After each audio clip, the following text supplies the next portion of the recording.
राधे राधे प्रिय भक्तों, आज हम चौथा अध्याय प्रारंभ करेंगे।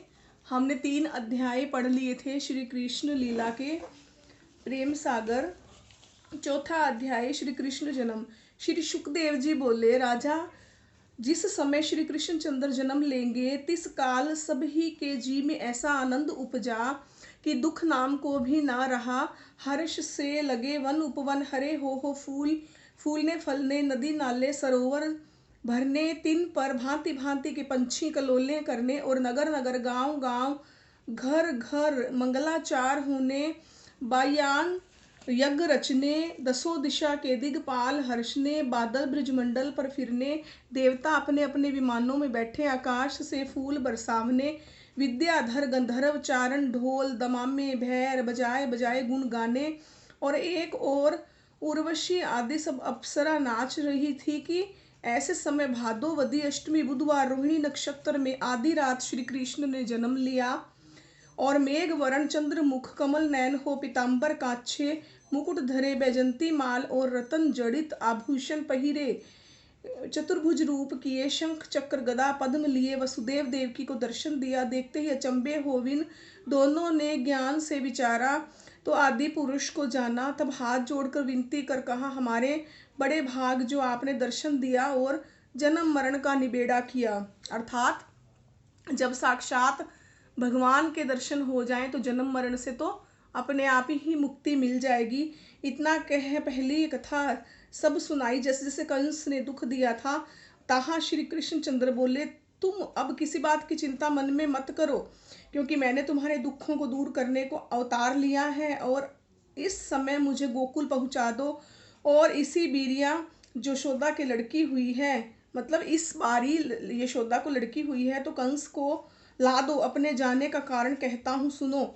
नंद जशोदा तप करियो मोही सो मन लाए, देखियो चाहत बाल सुख रहो कछु दिन जाए। फिर कंस को मार आन मिलूंगा, तुम अपने मन में धीर धरो। ऐसे वसुदेव देवकी को समझाए श्री कृष्ण बालक बन रोने लगे और अपनी माया फैला दी। तब तो वसुदेव देवकी को ज्ञान गया और जाना कि हमारे पुत्र भया, मतलब जब श्री कृष्ण चंद्र ने अवतार लिया था उस समय भगवान रूप में जब दर्शन दिए तब तक उनकी बुद्धि कार्य कर रही थी, विवेक जागृत था। जैसे ही भगवान ने अपनी माया फैलाई वे बालक बन के रोने लगे, तभी देवकी और वसुदेव भ्रमित हो गए। अर्थात प्रभु ने अपनी योग माया से उनकी याददाश्त, उनकी स्मरण शक्ति को ये भुला दिया कि मैं भगवान हूँ। वे अपना पुत्र ही समझने लगे, लेकिन स्वप्न इतना याद अवश्य रहा कि इस बालक को हमने गोकुल पहुँचाना है। यह समझ 10 सहस्र गाय मन में संकल्प कर लड़के को गोद में उठा छाती से लगा लिया। उसका मुंह देख देख दोनों लंबी सांसें भर भर आपस में लगे कहने, जो किसी रीति से इस लड़के को भगा दीजिए तो कंस पापी के हाथ से बचे। वसुदेव बोले, विधना बिन राखे नहीं कोई, करम लिखा सोई फल होई। तब कर जोर देव की कहे, नंद मित्र गोकुल में रहे। पीर जसोदा हरे हमारी, नारी रोहिणी तहाँ तिहारी, जहाँ तिहारी, इस बालक को वहां ले जाओ। यों सुन वसुदेव अकुला कर कहने लगे कि इस कठिन बंधन से छूट कैसे ले जाऊं।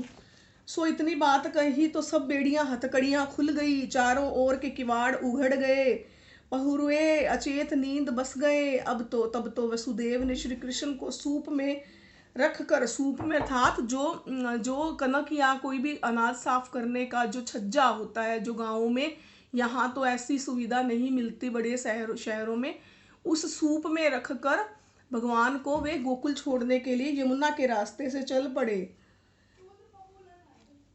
प्रस्थान किया। उन्होंने सूप में रखकर भगवान को सिर पर धारण कर लिया और झटपट ही गोकुल को प्रस्थान किया। ऊपर बरसे देव, पीछे सिंह गुज्जर करे, सोचत है वसुदेव जमुना देखी प्रवाह अति।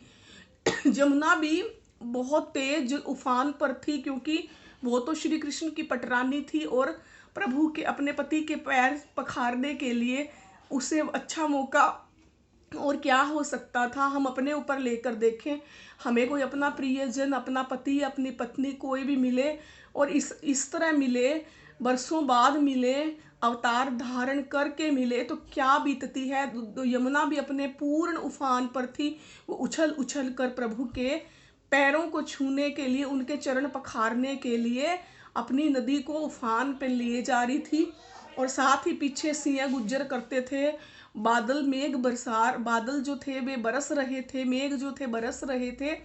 और बहुत ही मतलब भयानक दृश्य, जो कहते हैं कि डर लग रहा था एक तरह से वासुदेव को। लेकिन वे एक पता नहीं कौन सी शक्ति दृश्य को साथ लिए लिए वे चलते हुए जा रहे थे। नदी के तीर खड़े हो वसुदेव विचारने लगे कि पीछे तो सिंह बोलता है, आगे अथाह जमुना बह रही है, अब क्या करूं। ऐसे कह भगवान का ध्यान धर जमुना में बैठे। जो जो आगे जाते थे तो नदी बढ़ती थी।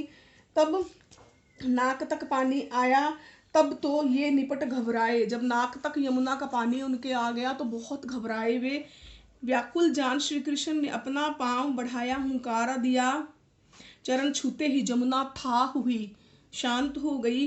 चरण छूते ही यमुना शांत हो गई। वसुदेव पार को नंद की पोर तक पर जा पहुंचे। वहां किवाड़ खुल गए। भीतर धस के देखे तो सब सोए पड़े। कितनी मतलब कितनी प्रभु की माया। हम कहते हैं कि हमने ये किया वो किया, लेकिन वो जब करने पर आते हैं तो वो हमारी बुद्धि पर पर्दा डाल देते हैं। और जब वो कार्य सफल हो जाता है तो हम ये बात हम भ्रमित हो जाते हैं, हम भूल ही जाते हैं कि ये कार्य हुआ भी था। ऐसा ही है प्रभु का विधान। तो जब वहाँ से निकलने लगे थे, देखिए कंस के पहरे, बेड़ियाँ अपने आप टूट गई। वसुदेव देव की तो बेड़ियाँ बांध हथकड़ियाँ लगा रखी थी ना कंस ने, वो तो टूट गई अपने आप। और अपने आप जेल के जो दरवाजे थे उनके ताले टूट गए। पहरेदार थे वो नींद में सो गए और अपने आप सारे रास्ते मिलते गए। और जो वसुदेव जी थे उन्होंने सूप में प्रभु को लिया, बालक बच्चे को लिया और वे गोकुल की तरफ चल पड़े। और जो यमुना भी उनके पैर छूकर शांत हो गई। और जब नाक तक पानी आ गया था वसुदेव जी घबरा गए। प्रभु ने हुंकारा किया और पैर बाहर निकाल दिया सूप से, और यमुना ने उनके पैर छुए और वो शांत हो गई। वहां किवाड़ खुल गए, गोकुल में पहुंच गए, अपने आप दरवाजे खुल गए। क्यों? क्योंकि अगर वो जागते, वसुदेव जो यशोदा माता थी और नंद बाबा, अगर वो जागते तो उन्हें भी तो माया का पता चल जाता। उन्हें कुछ पता नहीं चलता। वहां भी दरवाजे खुल गए, किवाड़ खुल गए। भीतर धस के देखो तो सब सोए पड़े हैं। देवी ने ऐसी मोहिनी डाली थी कि जसोदा को लड़की के होने की भी सुध ना थी। ऐसी माया डाल दी कि माता को बच्चा हो गया था। जो देव की यशोदा माता थी उनको बच्चा हो गया था, लड़की हुई है, उन्हें भान तक नहीं था। वो इतनी नींद में थी, किसी को पता नहीं चला था कि बच्चे का जन्म हो चुका है। गोकुल में जाकर वसुदेव जी ने सूप वाले बालक को यशोदा के पास सुलाया और लड़की को उठाकर अपने सूप में वापस रख लिया और उसे अपने वहाँ पर ले आए। जैसे ही वे वापस आते हैं तो हम सब ने देखा है कृष्ण लीलाओं में, महाभारत के उसमें और भी हम जो नाटक चलते हैं हम उनमें देखते हैं कि अपने आप पहरेदार फिर वापस उठ गए थे और गेट जो दरवाजे थे वो अपने आप बंद हो गए थे जेल के, ताकि कंस को कुछ भी पता ही ना चले क्या हुआ है। प्रभु ने अपनी ऐसी लीला फैला दी थी। और जब हमने पिछले अध्यायों में पढ़ा था, जब विष्णु भगवान अवतार लेने को थे तब उन्होंने अपनी योग माया को पहले भेज दिया था कि ऐसे ऐसे बलराम को भी आप गर्भ से जो करके संकर्षित करके दूसरे के गर्भ में पहुंचाया जाए। तो इस प्रकार प्रभु की माया कोई नहीं समझ सकता। योग माया ने सब कार्य पहले ही उन्होंने ठीक कर रखा था। तो देवी ने ऐसी मोहिनी डाली थी कि जसोदा को लड़की के होने की भी सुध ना थी। वसुदेव जी ने कृष्ण को तो जसोदा के ढींग सुला दिया, कन्या को ले चट अपना पंथ लिया, मतलब जल्दी से उन्होंने अपना रास्ता पकड़ लिया। नदी उतर फिर आए, तहाँ बैठी सोचती थी देवकी, जहाँ कन्या दे वहाँ की कुशल कही। सुनते ही देवकी प्रसन्न हो बोली, हे स्वामी, हमें अब कंस मार डाले तो कुछ चिंता नहीं, क्योंकि इस दुष्ट के हाथों तो पुत्र तो बचा। इतनी कथा सुनाए श्री सुखदेव जी राजा परीक्षित से कहने लगे कि जब वसुदेव लड़की को ले आए तब किवाड़ ज्यों के त्यों भिड़ गए, मतलब दरवाजे अपने आप बंद हो गए और दोनों के हथकड़ियां बेड़ियां पहर ली, अपने आप हथकड़ियां लग गई। कन्या रो उठी, रोने की धुन से पहुरिये जागे। और अपने अपने शस्त्र ले सावधान हो लगे तुपक छोड़ने। तिनका शब्द सुन हाथी चिंघाड़ने, सिंह दहाड़ने और कुत्ते भौंकने लगे। तीसरे समय अंधेरी रात के बीच बरसते में एक रखवाले ने हाथ जोड़कर कंस से कहा, महाराज तुम्हारा बैरी उपजा। यह सुन कंस मूर्छित हो गिरा। यहीं पर चौथा अध्याय प्रेम सागर का समाप्त होता है। कल हम पांचवा अध्याय प्रारंभ करेंगे।